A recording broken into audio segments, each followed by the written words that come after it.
So Gen Z is leading a surprising faith revival, as we saw earlier when Steve went to Houston to visit America's largest church. Watch. A lot of people your age don't go to church. It's true.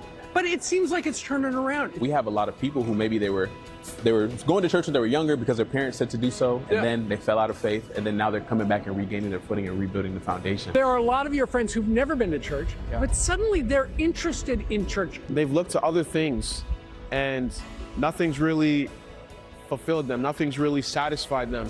And they're longing for more. They're longing for the truth. This is a place where you're going to feel embraced, find friends, find out who God is, and find out that God has a plan and a purpose for your life. So what's behind the shift? Our next guest is a 22-year-old Christian influencer spreading the gospel on the streets, and he's doing it to millions of followers on social media. Watch it. If I want to believe in God, he's got to come down and reveal himself to me. He did, and we killed him. Well, if depression and anxiety was able to be healed by courses, then we wouldn't have millions of self-help books. I want to live for someone who doesn't change his opinion about me. That's Christ. So what is love? Love is Christ laying his life down. Oh, that's good. Bryce Crawford joins us now in studio. So Bryce, tell me a little bit about yourself. What made you decide that you were going to be a modern-day apostle and go out there and talk with people about Christ? I mean, it was really just the love of God that God had for me. You know, I grew up in Christian environment. I grew up in the South, grew up around church, but I developed depression and anxiety about around the 8th grade, battled it for years. And when I was 17, I planned on making an irrevocable decision with my life because I thought that was the only way to get the pain to go away. And the night I was going to make an irrevocable decision, Jesus supernaturally encountered me. And I prayed a prayer. I said, Jesus, if you're real, take away my anxiety and depression. And I haven't had it since that day. It's been over 5 years, and that was my foot in the door to giving my life to Jesus. And so ever since that day, because God loved me first, it's just compelled me to meet people where they're at. Why do you think more young people like yourself, they don't quite understand it, but they're now returning to faith from a curiosity standpoint? Yeah, I mean, you know, we're tired of fake stuff. We're tired of fluff. I mean, we're fed fluff through our phones, through desires, through whatever we think is going to satisfy. Every human being is on a quest for love, and we try to fill that void with different things. And I think people are naturally understanding, wait, this thing isn't working anymore. This isn't going how I thought it was going to go. And so ultimately, people don't just want a truth. They want the truth, and that would be Jesus. When you're out there talking to young people, what do you say to them?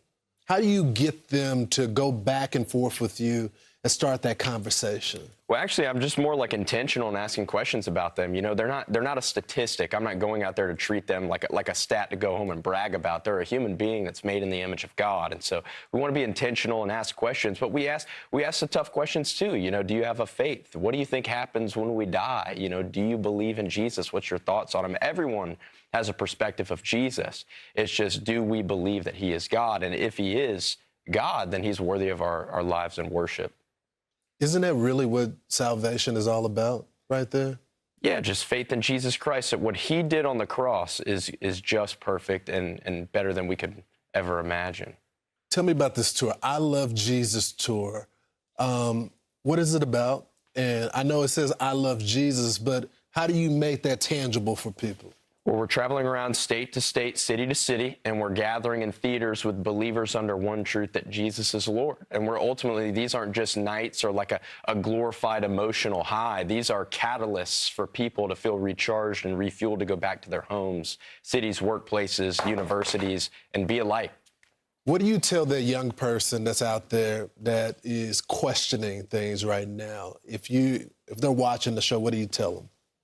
Man, I'll tell you, if you don't like your life right now, then give it to someone who wants it. Jesus very clearly doesn't need you, but he wants you. And that's the love of God, is that God so desperately wanted to love us so bad that he was willing to die a death that he didn't deserve for the sake of relationship with you. Why are we seeing a resurgence now in society? Well, because people are finally waking up to the truth that Jesus Christ is Lord, and he's the only thing that can satisfy us. I mean, we've lived for so many different things, different people, relationships, substances, different vices, and it doesn't fulfill us. And so people understand that we need something eternal and perfect that can sustain that. And Jesus is alive and active, and he's doing that in people's hearts who are hungry and ready to receive him. It's amazing, amazing. I look forward to learning more about you. I think it's a great message for young people, and it's not stuffy. You don't have a sick suit on. You're just yourself. Thank you for joining us this morning. We really appreciate it. Thank you so much.